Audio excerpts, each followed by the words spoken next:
You're locking these. This is that 6-speed that I was waiting on shims for, which, thanks to Darren, I got shims. Sweet. Alrighty. But, okay, this is what I was going to tell you guys.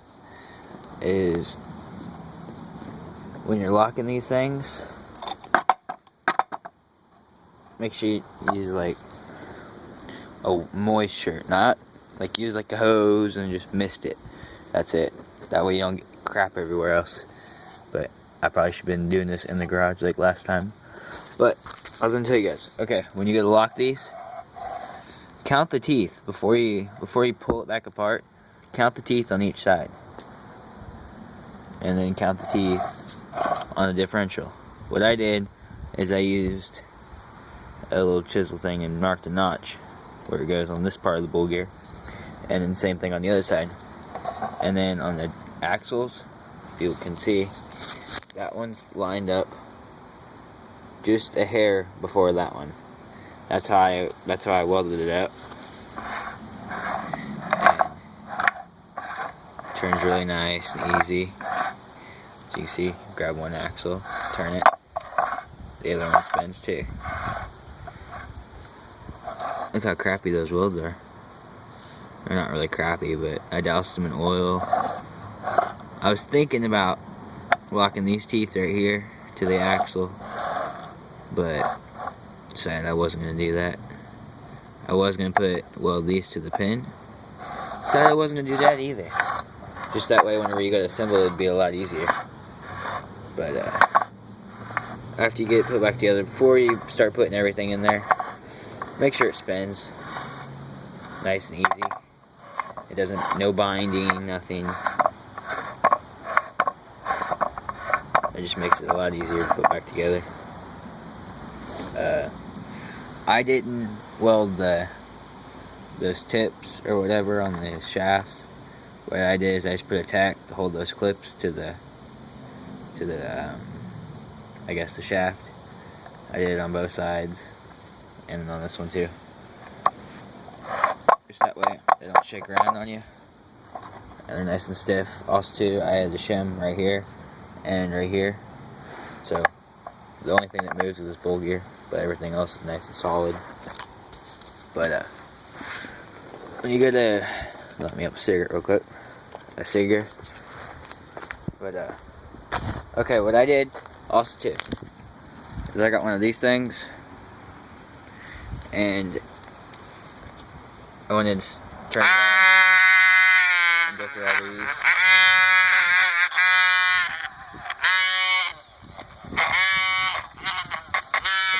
I did it for the axle too. Just so it's got a nice, smooth riding surface. And then I glued a magnet in there. Also too, if you're going to reuse the little grease, run a magnet through it because you don't know how many freaking things of metal I found in that transmission.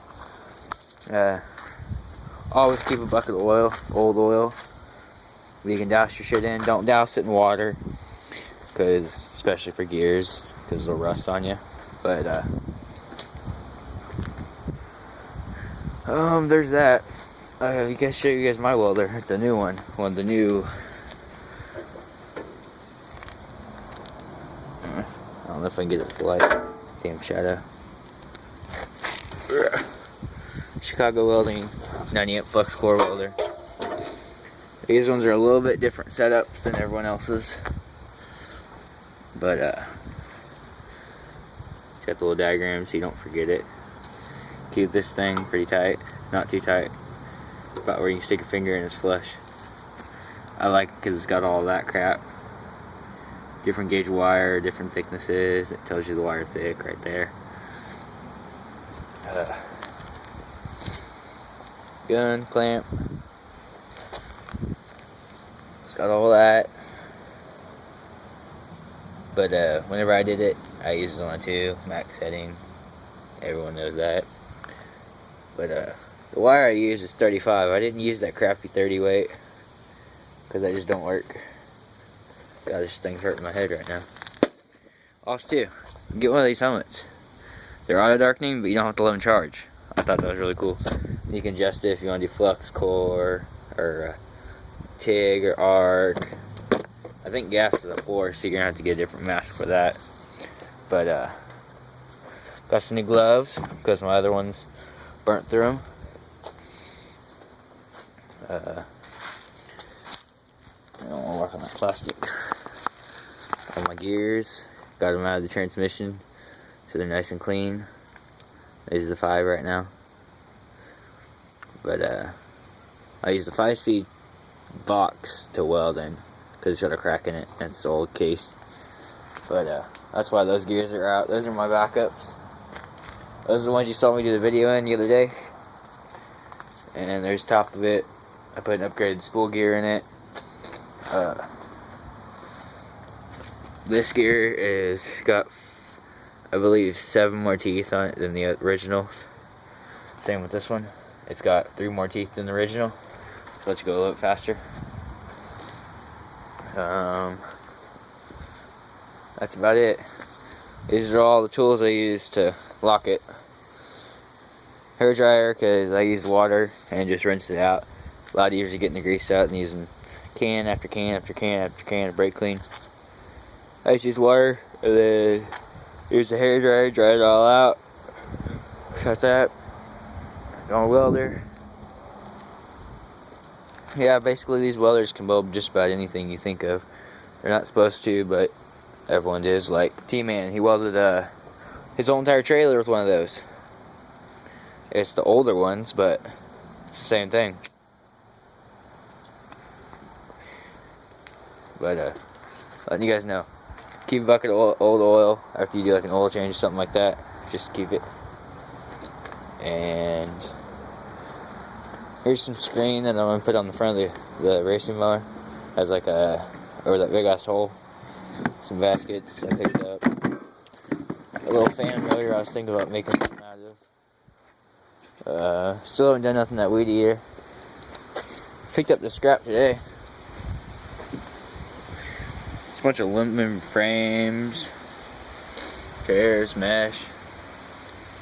This thing, I'm gonna take the axle off it because it's not bent, and put it on that one because that one's got a bent axle in it. But so you guys know, I've already done a video on how to assemble the 930, but this is I don't remember what this one is. It had no tag on it, but it's a 6-speed. Got the gears in the garage, and as soon as I get done using that case, I'm gonna go ahead and put those gears back in it, put top on it, set it aside for backup. But good jack right there, lift the mower. Oh, as you guys can see, I'm putting those big ones back on the racer. Only thing I had to do is put a couple washers in behind underneath the fender where the shocks go, just to raise it up just enough to clear. And it tucks them underneath the tire. It looks really cool. But I had that 5-speed. I had to make a slip diff in it, and how I did that is I just used a couple of the shims Darren gave me, and just put them on over, and right there. But that's it. And so far, that's what's going on. Don't even know why I have that no more. I already used that and it kind of pissed me off because I was trying to keep that in this toolbox for the race. But yeah, I'm making a camera mount for it. These are those chrome strips that I use for the racer and all that. I got a couple of them. Some new boots I got. Yeah, when you take these apart, because I got different bolts for different sizes, holes in this transmission, just lay them out in the order that they, like transmission, you take them out. Just pattern order, works. Uses a couple size sockets that I need to take them off, and an Allen wrench, and that's all I need. I can take everything off. But there's that. So you guys know about the differential mainly. Always keep an old extra case just handy. You can weld in. And what I did is I put a little bit of transmission fluid in the bottom of this so the slag doesn't stick to it. Works really well. And after that, I'm gonna wash it out with brake clean. It's a lot easier to get the transmission fluid out of it than grease. But take the whole thing apart, grease the shit out of it, and be done with it. Got the 6-speed done. Thanks to Derek for the shims. Really, thank you, man. Bright as fuck out here. Nice day out. Really nice day. It was cold this morning, but it's not cold now. Gonna be getting some sealant. I'm gonna get the big tube Great Stuff gasket maker. I'm gonna do that because I go through so much RTB sealant, taking things apart, and putting it back together for people. Alright, you guys, just a little update. I'll be sick. I'm tired. Alright, later.